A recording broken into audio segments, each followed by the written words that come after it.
Bienvenue sur Analyse Afrique. Aujourd'hui, on décrypte ensemble la décision choc du PPACI de Laurent Gbagbo qui a choisi de boycotter les élections législatives entre divisions internes, stratégie politique et fragilité de la gauche ivoirienne. Les questions se multiplient. Like, abonne-toi et active la cloche pour ne rien rater de l'actu africaine. Plus que 24 heures avant la fin du dépôt des candidatures pour les législatives du 27 décembre prochain, et la gauche ivoirienne, notamment le PPACI, Parti des peuples africains section Côte d'Ivoire, n'est toujours pas dans la course. En session, le 6 novembre dernier, le parti de l'ancien président Laurent Gbagbo a décidé de ne pas y aller. Allons-nous vers un autre scrutin avec une gauche peu représentée? C'est ce qu'on va savoir avec vos différentes contributions, messieurs, juste après avoir vu ce sujet de Moussa Nikema. À 24 heures de la fin du dépôt des candidatures, pour les élections législatives de 2025, le PPACI, principal parti de la gauche ivoirienne, est toujours absent. Réuni le 6 novembre à Abidjan sous la présidence effective de l'ex-président Laurent Gbagbo, le comité central du parti a décidé de boycotter le scrutin, estimant que les conditions d'un processus électoral libre, juste et transparent ne sont pas réunies. Il faudrait que le gouvernement accepte de repousser la date des élections, avait aussi demandé le président du parti lors de cette réunion comme condition d'une potentielle participation. Contrairement au PPACI, son allié au sein de l'opposition, le PDCI-RDA de Tidjane Thiam, a confirmé sa participation, misant sur une stratégie d'engagement électoral plutôt que de retrait. De même pour le FPI, le Front populaire ivoirien, qui est aussi dans la course, même si son président, Pascal Affi-N'Guessan, a lui renoncé à se présenter.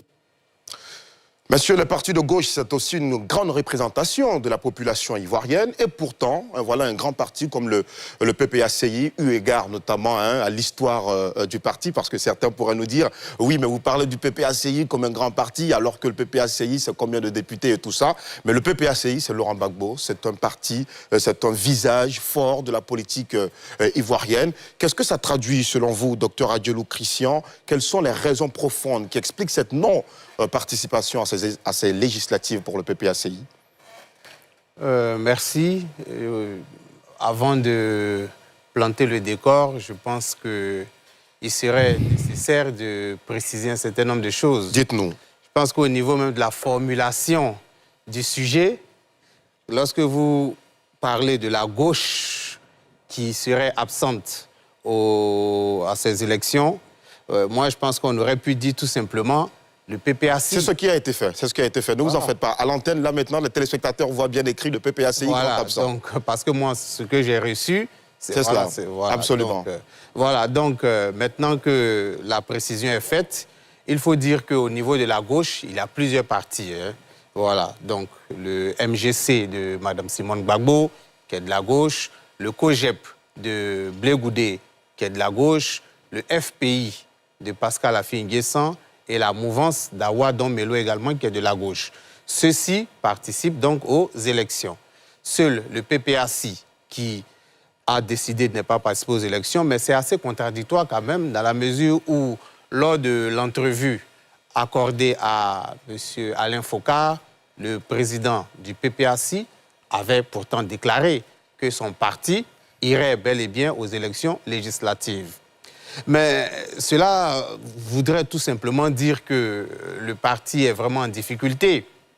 Le parti est vraiment en difficulté puisque la stratégie même du parti, depuis un certain temps, on le disait, est complètement illisible.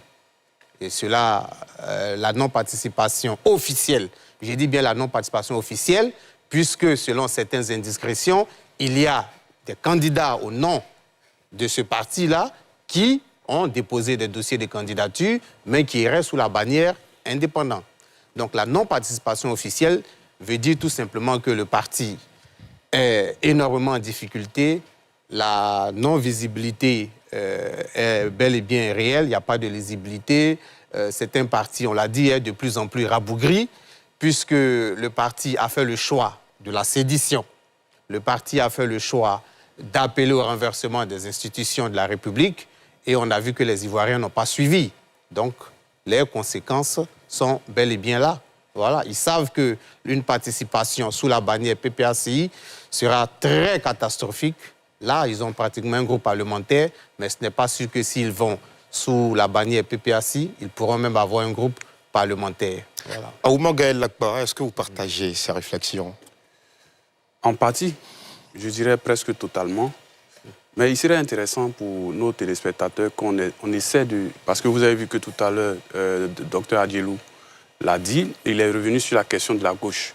Parce que souvent, dans l'imaginaire, quand on parle de la gauche, la plupart des personnes pensent plus au seul parti qui est dirigé par le président Laurent Gbagbo.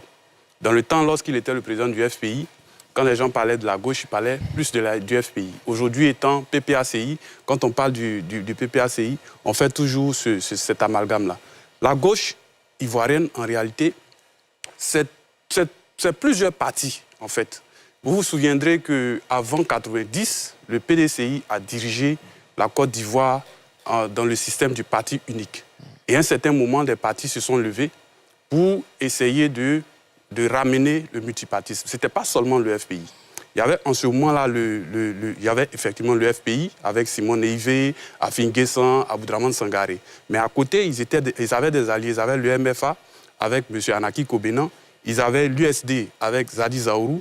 Ils avaient aussi les syndicats avec le SINARES et puis le COGEP aussi. Donc c'est tout cela qui formait la force de la grande gauche. Et à un moment dans l'histoire, le président Laurent Gbagbo, ayant une différence dans les approches du combat, s'était un peu désolidarisé, pour ne pas dire qu'il est parti un peu en laissant les autres. Et je vais passer cette période-là, en 2000, le FPI prend le pouvoir. Mais quand le FPI prend le pouvoir, effectivement, il ne gère pas le pouvoir avec tous les autres. Donc si on comprend, depuis ce temps-là, la gauche n'a vraiment pas été unie jusqu'à aujourd'hui. Donc après le pouvoir, qu'est-ce qui se passe? Division au niveau du FPI, création du PPACI. Après, on a la création du MGC. En temps, dans les années 2000 je crois, oui, 2000, le COGEP aussi est né. Mais en ce moment, c'était un mouvement de soutien au FPI. Alors aujourd'hui, quand on voit cette historique que je viens de faire, ça permet de comprendre et d'expliquer pourquoi cette opposition-là aujourd'hui de la gauche a tous les problèmes. Ces problèmes demeurent. Parce que cette opposition est toujours en quête de stratégie. On l'a vu lors de la présidentielle. Un groupe dont le PPACI a préféré, bon, quand on dit boycotter, ce n'est pas tellement le thème, parce qu'on a vu qu'ils ont été quand même déposer leurs dossiers, ils ont fait le parcours. Seulement que dans le processus, leur candidature n'a pas été retenue. On aurait voulu que peut-être ils lancent un mot d'ordre pour appeler à voter d'autres forces qui sont proches du PPACI, mais le président Gbagbo ne l'a pas fait avec son organisation. Ça peut se comprendre, mais dire qu'ils ont boycotté, bon, ça dépend de sous quel angle on se met. Alors, la gauche aujourd'hui, effectivement, est composée du PPACI, du MGC, du COGEP, du FPI de Pascal Afin Guessan. Et si vous remarquez, aujourd'hui, pour ces législatives, le FPI va participer, le COGEP va participer, le MGC va participer. Il n'y a que le PPACI qui dit ne pas y aller. Docteur Adjelou l'a dit, effectivement, ce n'est pas la bonne... La décision du PPACI marque-t-elle la fin de l'influence de la gauche ivoirienne ou s'agit-il d'un calcul politique signé Laurent Gbagbo? Dis-le nous en commentaire et surtout, like, abonne-toi et partage pour soutenir le débat politique indépendant sur Analyse Afrique.